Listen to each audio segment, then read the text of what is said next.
경찰 무마했다는 거 알고 계시죠? 어떻게 생각하시나요? 어쨌든 인정하고 인정할 될 것 같나요?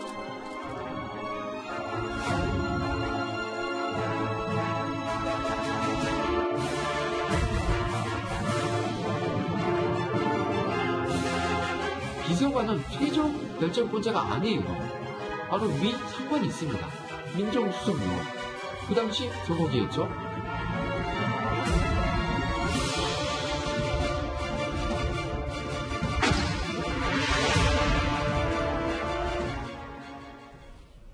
지금부터는 이 얘기를 해보겠습니다. 2위와 4위, 친모 핵심인 줄 모르고 민정수석보다 더 윗선이라면 어쩌면, 정말 어쩌면 조국 전 장관의 시한폭탄이 될지도 모를 유재수 전 부시장이 어제 조 전 장관과 같은 날 검찰에 소환되면서 많은 주목을 받았습니다. 17시간 넘게 조사를 받고 오늘 새벽에 귀가했습니다. 자사 운용카드 업체 관계자들로부터 급부받으신 건 사실입니까? 법인카드는 먼저 달라고 하셨나요? 청와대 윗선에서 경찰 무마했다는 거 알고 계시죠? 어떻게 생각하시나요? 업체들한테 돈 받고 풀출장 제출하나요? 이번 선에 사건에 넣습니다. 인정하십니까? 취재진의 질문에 묵묵부답 유재수 전 부시장입니다. 이수희 변호사님. 그런데 어제 저희도 잠깐 언급을 하긴 했지만 금품을 받은 사실은 인정하는데 대가성은 부인을 했어요. 뭐 어떻게 받아들여야 됩니까? 아니 뭐 문자가 나왔으니까 문자 메시지가 본인이 뭐 우드랑 드라이브 잘 쓰겠다 그러고 항공권 고맙다고 했으니까 나온 저런 문자들이 있기 때문에 고 인정한 거 부분 그런 그러니까 업체가 또 줬다고 하는 그런 점만 그런 금품만 관련해서는 인정을 했을 거예요. 하지만 그렇게 되면 이제 뇌물죄가 되는 거, 뇌물죄하고 부정청탁금지법하고는 하늘과 땅 차이예요. 본인이 받게 되는 그 불이익이. 예. 그러다 보니까 뭐 빼도 박도 못하는 증거가 나온 게 있으니 그거는 받은 건 맞는데 대가 관계는 없었다. 부정청탁금지법으로 가려고 지금 작전을 그렇게 짠 것 같은데 이게 보면은 이제 일시적인 것도 아니고 뭐 일회성 이렇지가 않고 굉장히 유착되어 있어요. 그 업체들 대표들하고 뭐 오피스텔 뭐 그 월세 얘기까지 나오고 법인카드를 썼다는 얘기까지 나오고 그런 면에서 이게 뇌물죄를 벗어나기는 어려울 것 같고 지금 또 한 언론의 단독 그 보도에 의하면은 그 업체에 이 우드 사주고 뭐 골프채 사줬다는 그 업체에 동생이 또 취직을 했다는 거예요. 아, 그 해당 펀드 운용사의 동생이요? 예, 뭐 그런 것까지 나온 거 봐서는 그거는 이익을 제공받은 거죠. 그렇다 그러면 대가성이 본인은 부인을 하겠지만 기소하는데 큰 무리는 없지 않을까라고 추측이 됩니다. 예상이 됩니다. 예, 이 유재수 전 부시장 개인 비리는 잠시 뒤에 또 한번 짚어볼 텐데요. 먼저 더 중요한 건 이걸 겁니다. 그런데 이렇게 구체적인 비위 사실이 드러났는데도 누가 왜 이 감찰을 덮었는지 집중해 볼까요? 유재수 전 부시장이 금융위 노른자 직책인 금융정책국장을 맡았던 당시 증언들이 하나 둘 쏟아지고 있습니다. 해당 특감 반원은 유재수의 휴대폰 포렌식 결과를 좀 아주 오랫동안 정말 꼼꼼하고 면밀하게 분석을 했습니다. 한 달 내내 눈 빠지게 분석하고 다 위에 보고했죠. 뭐 업체들한테 특혜 준 거, 골프채 요구해서 뭐 선물 받고 그림도 선물 받고 자기 자녀들 해외 유학 간 그 수년간 그 당시에 그 미국에서 뭐 벤치 수물자 뭐 2대나 뭐 있었고 그런데 마지막 조사 이후로 감찰이 중단이 됐습니다. 윗선 지시로 중단이 됐습니다. 그때 데스크, 특감 반장 등등 모두 화가 났습니다. 납득을 못하니까요. 자, 김태우 전 특감반원의 주장인 줄만 알았는데 이제 상부에 보고한 뒤에 돌연 중단됐다는 증언들이 구자영 차장 네. 곳곳에서 쏟아지고 있는데요. 그렇습니다. 이게 유재수 전 부시장의 비리는 이제 공직자의 그 개인 비리로 뭐 이렇게 볼 수가 있지만 이 공직자의 비리를 이 청와대 특감반이 그 잡아낸 거 아닙니까? 잡아내서 조사를 진행을 하고 있었는데 이 조사를 무마시켰다. 이것은 어떻게 보면 권력이 뭐랄까요? 이 공익에 반하는 쪽으로 움직였을 가능성을 지금 시사하고 있기 때문에 이 개인 비리를 과연 누가 덮어준 거냐, 없던 것으로 만들어준 거냐, 수사를 막은 것이냐, 이것에 지금 초점이 맞춰지고 있는데, 이 김태우 수사관의 경우에는 이 민정수석실 산하 특감반의 특감 반원으로 일을 했기 때문에, 당시에 직속 상관이 이 조국 전 법무부 장관이었기 때문에 이것이 지금 굉장히 큰 논란의 중심에 서 있습니다. 이수희 변호사님, 요즘은 짧게 드리면, 그러면 일단 지금 김태우 전 특감반원 말고도 다른 이런 상부에 보고했는데 이렇게 덮어졌다는 증언이 속속 나오면 조 전 장관에게 지금 상당히 불리하게 돌아가는 건 맞는 거죠? 예, 그리고 조국 수석이 지난해 12월에 국회 운영회에 나와서 12월이었네요. 그러니까 국회 운영회에 출석해서 이 유재수 전 국장의 감찰과 관련해서 증언을 한 게 있어요.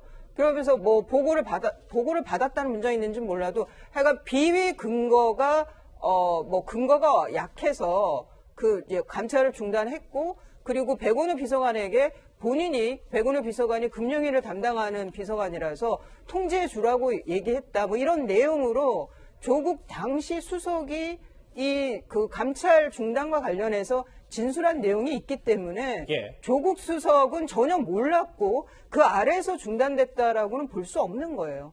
이거는 뭐 조국 수석이 중단했다고 보는 게 더 합리적일 것 같습니다. 자, 돌연 이렇게 감찰이 중단되자 청와대 특감반의 분위기는 침울해졌다는 게 전언입니다. 자유한국당 김도읍 의원의 주장입니다. 감찰 보고서를 작성해서 이인걸 특감반장, 박영철 방부패비서관을 거쳐 조국 민정수석에게 보고가 들어가서 그것을 봤다는데요. 그해 12월에 이인걸 특감반장이 유재수 건 더 이상 안 하는 걸로 결론이 났다라고 하면서 이인걸 특감반장 스스로가 붕괴를 하더라는데요. 또 최소한 조국 수석이 지시를 해야지만 박형철과 이인걸이 따른다. 이인걸과 박형철 선에서 사건을 무마할 수 있는 구조 자체가 아니다. 이 정도 되면 수사를 안 할 수가 없겠죠. 누구까지, 조국까지. 윤정훈 교수님, 이인걸 특감반장도 당시 이 감찰 무마 건에 대해서 상당히 분개했다는 주장이 있는 건 저희가 좀 다시 짚어볼 얘기 아니겠습니까? 그러니까 그 전까지는 이제 김태우 수사관 한 명의 증언이었기 때문에 또 이 사람이 지금 뭐 이제 청탁이나 이제 비리 여부로 이제 수사를 받고 있지 않습니까? 그래서 그 이제 증언에 대해서 신빙성이 많이 좀 의심을 받았었는데 최근에 이제 두 명이 더 이제 비슷한 증언을 하고 있기 때문에 현재까지 밝혀진 정황으로 보면 실무 감찰반에서는 좀 의지를 갖고 문제가 있다 이렇게 좀 판단을 했던 것 같은데 실무 이제 특감 이제 반원들의 의지와는 달리 그 감찰이 좀 중단이 된 것 같아요. 그래서 이것이 이제 직권남용의 이제 혐의를 받으려면 최초의 이제 비위 사실을 보고했던 보고서에 얼마나 많은 이제 구체적인 물증과 혐의 사실이 명백하게 기재가 돼 있었는지, 적시가 돼 있었는지 이게 좀 중요할 것 같습니다. 만약에 이제 분명하고 뚜렷한 그런 혐의와 이제 증거들이 있었음에도 불구하고 윗선의 지시로 이제 감찰이 중단됐다고 하면 그것을 이제 마땅히 책임을 누군가는 져야 되겠죠. 그래서 조국 전 장관의 그 직권남용 혐의 이것이 좀 입증되기 위해서는 그 최초 보고서에 얼마나 명확한 내용들이 적시가 돼 있었는지 그것이 이제 명명백백하게 사실 확인이 좀 먼저 되어야 할 것 같습니다. 자, 그런데 이렇게 특감반장까지도 분개했다는 얘기가 들리는 반면 오히려 유재수 전 부시장은 더욱더 승승장구하게 됩니다. 사직을 하셨잖아요. 절차 없이. 그리고 당에 가셨어요. 민주당의 금융정무위원회의 수석 전문위원으로. 맞습니까? 예, 전문위원으로 맞습니다. 국가공무원법인데 그냥 사표 받고 끝났어요. 맞죠? 통상 당에 갈 때는 그렇게 합니다. 저는 그것도 굉장히 문제가 있다. 민주당 수석 전문위원으로 갔다가 부산시 경제부시장으로 갔습니다. 강원도 춘천 사람인데 아무런 연고도 없는 부산시 부시장으로 파격적인 영전을 했습니다. 그런데 상부에 보고했지만 덮어졌다라는 증언 말고 또 하나 비슷한 내용이 하나 나왔어요. 저렇게 제가 읽어보겠습니다. 친노 핵심인 줄 모르고 감찰을 고강도로 했다. 이현정이 저희가 이 얘기를 어떻게 받아들였어요? 그러니까 원래 이제 이 정권 초기 아무래도 이 특감반원들이 보통 보면 검찰 수사관들이나 경찰 쪽에서 온 분들이 많아요. 그렇게 구성되다 보니까 뭔가 실적을 내야 되지 않습니까? 그래서 이제 여러 가지 정보 사항들을 수집을 하고 다녔는데 이 상황이 이제 포착이 된 겁니다. 그래서 당시에 유재수 국장을 불러서 한 2차례 정도 아주 강도 높게 조사를 한 거예요. 그런데 유재수 국장이 나 자료를 좀 가져올게 그러면서 그 다음부터는 응하지 않았다는 거죠. 근데 유재수 국장이 누구냐 하면 노무현 대통령 원래 이제 금융위의 공무원이었습니다. 근데 이제 청와대 파견을 갔어요. 노무현 대통령 시절에. 그때 가서 노무현 대통령 수행 비서를 했습니다. 자, 그러다 보니까 실제로 거기에 있던 어떤 친노 핵심들하고 굉장히 밀접한 관계에 있었던 거예요. 그런 상황에서 본인이 이제 지금 이 조사를 받으니까 제가 볼 때 뭐 추정입니다만은 SOS를 취했겠죠. 여러 가지로. 그러니까 본인이 조사를 받으러 안 들어온 거죠. 그 다음에 이제 이걸 보고를 하니까 이인걸 조금 전에 말씀드렸던 이인걸 특감반장이 이거 상고에서 그만두라고 한다 이야기가 나온 거죠. 그러니까 처음에 특감반원들은 이 사람이 정말 친노의 핵심인지를 잘 몰랐던 거예요. 나중에 조사도 응하지 않고 70며칠 동안 들어오지도 안 하고 이런 상황이 되다 보니까 이 사람이 정말 이런 어떤 친노와 아주 밀접한 관계가 있구나라는 것들을 뒤늦게 알았다는 것이죠. 그러니까 위원장님 더 짧게 하나 더 굉장히 강도 높은 조사를 받았는데 이런 이 사람의 이 유재수 전 부시장의 여러 가지 배경들을 몰랐다가 알면서 그러니까 친노 핵심인 인물인 것도 알고 상부에 그러니까 보고했는데 덮었다 이런 결론이 나오는 겁니다. 그렇죠. 원래 감찰반들은요 강제 수사권 없습니다. 근데 임의 제출을 할 수 있어요. 아시겠지만 청와대 특감반 같은 경우는 휴대폰 이메일을 받아서 그걸 그냥 포렌식 할 수 있는 기계도 있어요. 그만큼 내부에서도 검찰 수사와 비슷한 강도로 조사를 하거든요. 그러니까 특히 특감반 같은 경우는 아무래도 공무원들의 생사여탈권을 가지고 있기 때문에 굉장히 아마 강도 높게 조사를 한 것 같아요. 그럼에도 불구하고 나중에 이제 조사에 응하지 않으니까 원래 다른 공무원들하고는 전혀 다른 태도를 취하니까 이 사람이 정말 세구나라는 걸 특감반은 느꼈다는 것이죠. 자, 때문에 이런 비위 의혹에도 불구하고 금융위원회에서 유재수 전 부시장은 명예퇴직을 할 수 있었습니다. 금융위원회 금융정책국장 자리는 누구나 가고 싶어하는 자리 맞죠? 네, 그렇다고 볼 수 있습니다. 보직 해임을 하려면 위원장이 사유를 알아야 됨에도 불구하고 사유도 모르고 국장 그만둬 이렇게 했어요? 말이 되나요? 자세한 내용은 이제 본인의 명예에 관한 일이고 해서 그게 아니죠. 인사권자는 알고 있어야죠. 그렇지만 품위 손상과 관련된 일이 있었다라고 연락을 받고 그래서 인사에 참고하라는 통보를 받았습니다. 그러면 금융위원장은 이수희 변호사님 어떻게 76일 석 달 가까이 병가를 낸 부분도 이게 사실 유재수 전 부시장이 감찰 무마 의혹만 있는 게 아니라 금융위원회에서 이후의 행보도 이것도 감찰 대상이 아닌가 싶을 정도로요. 감찰 대상이고 또 이 공무원이었기 때문에 만일 뇌물죄가 인정이 돼서 파면이 되면은 퇴직금 연금 공무원 연금에서도 또 큰 영향이 있거든요.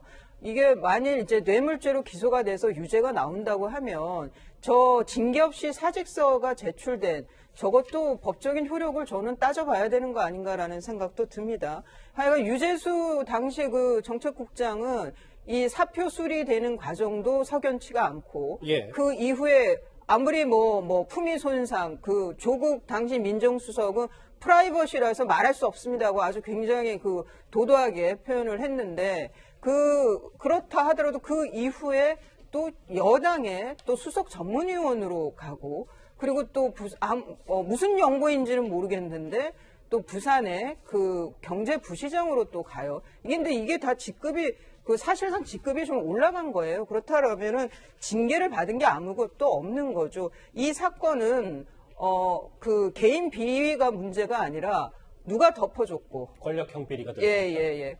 그리고 그 이후에 이 문제 많은 사람을 계속 이렇게 뒤를 봐주며 영전을 하게 만든 그 사람이 누구인지를 꼭 밝혀야 할 사안으로 보입니다. 자, 그러면 감찰 무마를 지시한 윗선은 도대체 누구인지 검찰은 그 윗선 찾기에 나설 것으로 보입니다. 우리 청와대 민정수석의 특감반의 레벨을 놓고 보면 특감반원이 있습니다. 그 위에 누가 있습니까? 데스크가 있습니다. 그 위에 특감반장이 있습니다. 이인걸 특감반장이 있습니다. 네. 검사 출신이고 변호사직을 하다가 특채돼서 들어왔습니다. 맞습니까? 네. 자, 그 위에 누가 있습니까? 박형철 반부패 비서관이 있습니다. 박형철 비서관 위에 누가 있습니까? 제가 있습니다. 제가 누굽니까? 네, 조국입니다. 네. 제가 누굽니까? 민정수석 조국입니다. 민정수석보다 윗선이라면 이 얘기를 짚어보지 않을 수가 없는데 이현정 의원님. 네. 그 전에 말이죠. 이 민정 라인에 대해서 좀 간략하게 설명을 좀. 그렇습니다. 민정비서관실에는 보통 4개의 어떤 밑에 비서관들이 있어요. 그 중에서 이제 반부패 비서관, 이게 박형철 비서관이 맡고 있는데 이분도 검찰 출신입니다. 그 밑에 이제 이인걸 특감반장이 있어요. 이 특감반장 밑에 특감반원들이 있습니다. 한 20-30명의 특감반원들이 있어요. 여기 주로 검찰 수사관 출신, 경찰 출신들 뭐 이런 걸로 이제 구성이 돼 있어요. 이 사람들은 뭐냐면 실제로 공직자들의 어떤 감시와 어떤 조사를 담당하는 기구죠. 그러니까 보고 체계를 보면 지금 이제 김태우 수사관이 이제 특감반원이 있지 않습니까? 자, 조사를 해서 당시에 특감반장한테 보고를 합니다. 그럼 특감반장이 그 상황을 추려서 박형철 비서관한테 보고를 하죠. 마지막에 이제 민정수석이 결정하는 건데 저는 의문이 가는 게 하나가 있습니다. 이게 뭐냐면 지금 유재수 전 부시장하고 조국 장관하고는 크게 면식이 없어요. 일면식이 없습니다. 그래서 본인도 잘 모른다고 그랬어요. 잘 만나지도 않고. 자, 근데 어떤 면에서 보면 특감이 중단된 거는 이거는 조국 전 당시 민정수석이 결정할 사안이에요. 그러면 과연 조국 전 장관이 유재수 부시장을 봐주기 위해서 특감을 중단했을까라는 의문이 있는 거죠. 예. 즉, 다른 어떤 면에서 보면 여기에 영향을 미칠 수 있는 다른 핵심 관계자가 조국 전 장관한테 이야기를 했고 이 이야기가 내려와서 한 것이 아닌가 이런 추정을 하는 거예요. 그렇다면 그 밖에 있는 사람은 누군가? 이것이 이제 이 사건에서 가장 중요한 핵심이죠. 말씀을 해주시죠. 잘 모르겠습니다. 자, 유재수 전 부시장은 이현정 의원님 말씀처럼 일단 조국 전 장관과 일면식도 없다고 말했었습니다. 관련 목소리 들어보실까요? 그거 무마시켰다는 사람이 누구입니까? 지금 조국이라고 하고 있습니다. 조국 씨가 과거에 했던 그 감찰, 무마 사건 조사하세요. 조사시키세요. 국민들께 자꾸 속입니까? 조국 장관님하고도 평소에 뭐 친분 관계는 전혀 없다고 하시는데 사실인가요? 네, 지금까지 얼굴을 본 적이 없습니다. 조국 수석과는 사석에서 만난 적이 있습니까? 조국 수석은 실물로 본 적도 한 번도 없고 통화도 한 번 한 적이 없습니다. 윤정훈 교수님. 직책상 민정수석 위에는 누가 있는 겁니까? 비서실장이 있는 거죠. 비서실장과 그 위에는 대통령이 있는 거죠. 그럼 이게 글쎄 뭐 제가 단언하는 건 아닙니다만 조 전 장관 선에서 정말 끝나는 문제인지 이 부분을 저희가 확실히 짚어봐야 되는 거 아니겠습니까? 그러니까 지금 너무 그러니까 과도하게 추측들을 좀 하시는 것 같아요. 그러니까 아까 이제 앞에서 좀 사실 팩트를 좀 확인해드리면 그 김태우하고 감찰반원하고 두 사람이 더 윗선의 지시에서 중단이 되었다 이렇게 얘기를 하고 있지만 당시 이제 특감반을 총괄하고 있던 이인걸 특감반장은 현재까지 입장은 윗선 지시 없었다라고 공식적인 입장을 밝히고 있어요. 그러니까 이게 윗선으로 가려면 그 위에 박형철 반부패 비서관까지 가야 되고 그 위에 이제 조국 당시 이제 민정수석이란 말입니다. 여기까지도 아직 밝혀지지 않았잖아요. 근데 지금 시점에서 비서실장 또 뭐 그 위에는 대통령밖에 없는 거 아닙니까? 비서실장 위에는 그렇게까지 얘기를 나가는 거는 너무 과도하다 이렇게 봅니다. 그런데 이제 윤정근 교수님께 한 가지 좀 궁금한 게 만약에 저런 비위 의혹이 있어서 감찰을 받았던 분이 공직에서 사퇴하고 정당의 수석 전문위원으로 가고 그리고 지방선거 이후에 뭐 메이저 광역 단체의 이 부시장으로 가는 게 그게 일반적인 코스입니까? 윤정근 교수님께서 보실 때는? 아니 그리고 또 하나는 조국 당시 민정수석이 국회 운영회에 나와서 본인이 백운우 비서관에게 그 백운우 비서관이 금융위를 담당했기 때문에 금융위에 통제해주라고 그것도 서면도 아니고 전화로 통제해주라고 자기가 얘기했다고 했어요. 그런데 뭐 무슨 이인걸 특감반장은 지금 정경심 교수 변호인으로 들어있는데 느닷없이 윗선이 아니라 그럼 자기 수준에서 지금 자기가 그냥 중단하고 말았다는 거예요. 이거는 지금 윗선에 올라갈까봐 이인걸 반장에서 자기가 그러면 속된 말로 총대를 매겠다는 얘기밖에 안 되는데 이 2017년 12월이 어떤 때냐면요. 적폐청산해가지고 직권남용 뭐 이런 걸로 구속되고 이럴 때예요. 그런데 무슨 죄송합니다. 흥분해. 알겠습니다. 윤정 교수님 뭐 정리를 좀 해주실까요? 자, 청와대가 이제 이 사건에 이제 연루가 되는 거지 않습니까? 지금까지 나온 증언은 그렇죠. 그리고 이제 청와대 최고 나라를 이끌어가는 게 통수권자가 대통령이에요. 그런 얘기까지 지금 과도하게 하는 것은 어쨌든 간에 지금 이제 합리적이지 않다 이렇게 생각합니다. 적어도 비서실장 선까지 얘기가 번져 나가려면 그 위에는 박형철 반부패 비서관의 지시 또 그 박경철 비서관은 조국 당시 민정수석으로부터 지시를 받았다. 이런 것들이 좀 확증이 된 다음에 비서실장 얘기가 나와야지 지금 그런 것도 확증되지 않은 상태에서 거기까지 진도를 나가는 것은 너무 좀 의도가 있다. 저는 그렇게 봅니다. 알겠습니다. 글쎄요, 지금 조 전 장관이 가족 관련해서 비위 혐의도 있지만 이 권력형 비리로 번지는 거 아니냐라는 이 유재수 전 부시장의 이 감찰 무마 의혹에도 조 전 장관이 개입되어 있는 거 아니냐라는 의혹까지 나오고 있기 때문에 검찰이 어디까지 윗선을 보고 있는지 저희도 한번 잘 보도록 하겠습니다. 다음 주제, 그런데 유재수 전 부시장 얘기는 여기서 끝이 아닙니다.